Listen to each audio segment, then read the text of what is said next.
កុំចិញ្ចឹមកូនប្រុសឲ្យធ្វើជាស្ដេចត្រាញ់នៅក្នុងផ្ទះអីហើយក៏កុំចិញ្ចឹមកូនស្រីឲ្យធ្វើជាស្ដេចស្រីនៅក្នុងគ្រួសារពីព្រោះថាបើសិនជាប្រពន្ធធ្វើជាស្ដេចគឺប្តីមានតែជាអាមាត្យអញ្ចឹងហើយស្រីយើងឲ្យប្តីធ្វើជាស្ដេចចោះយើងសុំត្រឹមតែជាព្រះនាងតូចដ៏ម្ញាក់ម្ញក់របស់ប្តីទៅបានហើយក៏ប៉ុន្តែមិនមែនធ្វើជាទេសកលរបស់ប្តីទេណាឥឡូវចូលមកគិតពាក្យដើមប្រយោគដែលខ្ញុំនិយាយថាកុំចិញ្ចឹមកូនប្រុសឲ្យធ្វើជាស្ដេចត្រាញ់នៅក្នុងផ្ទះអីហ្នឹងបងប្អូនទាំងអស់គ្នាចូលមកឆ្វេងយល់ទាំងអស់គ្នាកុំនិយាយដល់ទៅសម័យជឿនលឿនយើងឥឡូវនេះនិយាយពីសម័យមុនក៏ដោយក៏មានក្រុមគ្រួសារមួយចំនួនស្វាមីមួយចំនួនគឺគាត់ប្រើប្រាស់ជីវិតរបស់គាត់រស់នៅក្នុងផ្ទះហ្នឹងប្រៀបដូចជាស្ដេចត្រាញ់អញ្ចឹងចូលមកដល់ក្នុងផ្ទះវិញកោងកាចប្រកាន់ការងារស្រីការងារប្រុសប្រកាន់ការងារប្រពន្ធការងារប្តីរើសអើងការងារនេះមិនធ្វើការងារនោះមិនធ្វើអីហ្នឹងអាហ្នឹងហើយគឺជាចរិតស្ដេចត្រាញ់នៅក្នុងផ្ទះចូលមកដល់ផ្ទះគឺសម្ដីធំជាមួយអ្នកផ្ទះ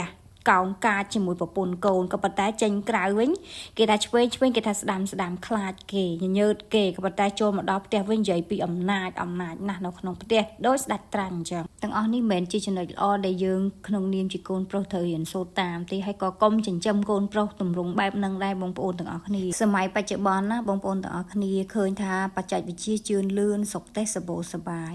មិនថាខ្ញុំមិនថាបងប្អូននេះគឺស្រឡាញ់កូនថ្នមកូនណាស់មិនចង់ប្រើកូនទេខ្លាចកូនពិបាកខ្លាចកូនហត់នឿយឲ្យកូនរៀនតែមួយមុខគត់ពេលខ្លះម្ដាយសុកចិត្តទូលរែកការងារផ្ទះផងក្នុងផងក្រៅផងរត់ស៊ីលក់ដូរផងក៏អត់ហ៊ានប្រើកូនដែរដោយហេតុអាណិតកូនស្រឡាញ់កូនហើយយើងក៏លេចមើលភាកច្រើនទៅក្មេងសម័យឥឡូវអត់សូវចេះធ្វើអីទេដៃតនេកាន់ទៅទូរស័ព្ទហើយនឹងទៅរៀនតែប៉ុណ្ណឹងរៀនមិនចេះទៀតណាបងប្អូនចាអានេះវាគឺជាបញ្ហាមួយបងប្អូនណាខ្ញុំក៏សូមផ្ដាំផ្ញើតាមរយៈវីដេអូនេះដែរសម័យឥឡូវគឺសម័យបច្ចេកវិទ្យាសម័យជឿនលឿនសម័យ AI ទៅមុខទៅបងប្អូនទាំងអស់គ្នាដឹងហើយប្រទេសជឿនលឿនគឺគេប្រើ AI ច្រើនជាងប្រើមនុស្សក៏ប៉ុន្តែបងប្អូនត្រូវតែចាំថាចំណេះដឹងគឺជាអតិភិបជានិច្ចកាលណាយើងខ្លាំងគឺយើងនៅតែមានលំនឹងយើងនៅតែមានកន្លែងឈរជើងយើងនៅតែមានកន្លែងធ្វើការយើងតែគ្រាន់ថាបើអ្នកខ្សោយអាចនឹងពិបាកបន្តិចគេអត់សូវប្រើមនុស្សទេគេប្រើបច្ចេកវិទ្យាច្រើនជាងតែបងប្អូនត្រូវជឿជាក់ថាចំណេះដឹងនិងភាពខ្លាំងគឺនៅតែឈ្នះអ្វីទាំងអស់ពីព្រោះថាបច្ចេកវិទ្យាក៏នៅតែគ្រប់គ្រងដោយមនុស្សដដែលណាបងប្អូនទាំងអស់គ្នាណាជាក់ស្ដែងស្រុកទេសយើងលើកំពុងតែទទួលការឈ្លានពានពីសត្រូវជិតខាងបងប្អូនទាំងអស់គ្នាដឹងស្រាប់ហើយហើយរាជរដ្ឋាភិបាលគឺនឹងមានឲ្យសិស្សជំនាន់ក្រោយហ្នឹងគឺគាត់មានកាតព្វកិច្ចយោធាអញ្ចឹងបងប្អូនត្រូវតែពង្រឹងកុលបុត្រកុលធីតារបស់យើងទាំងអស់គ្នាដើម្បីឲ្យគាត់ត្រៀមខ្លួនជាស្រេច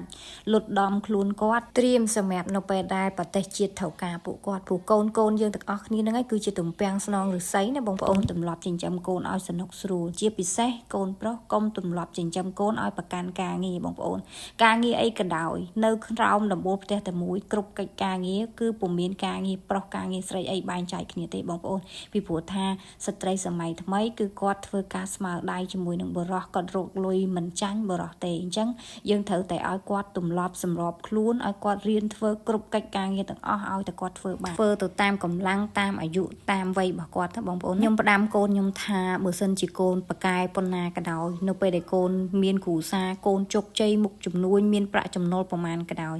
តែបើសិនជាកូនរស់នៅអត់ចុះសម្រុងក្នុងគ្រួសារអាហ្នឹងគឺជាភាពបរាជ័យមួយរបស់កូនហើយកូនកុំធ្វើជាស្ដេចត្រាញ់នៅក្នុងផ្ទះអីអត់មានអ្នកណាគេសរសើរកូនទេហើយក៏អត់មានសុភមង្គលដែរកូនត្រូវតែធ្វើយ៉ាងណាឲ្យក្រុមគ្រួសារយើងមានសុភមង្គលឲ្យគ្រួសារយើងជោគជ័យរីកចម្រើនកាន់តែចង់ខ្លាំងកូនកាន់តែខំពង្រឹងគ្រួសារខ្លួនឯងមើលថែគ្រួសារខ្លួនឯងឲ្យបានល្អអាហ្នឹងហើយគឺជាភាពជោគជ័យថ្លៃថ្នូរពិតប្រាកដរបស់បុរស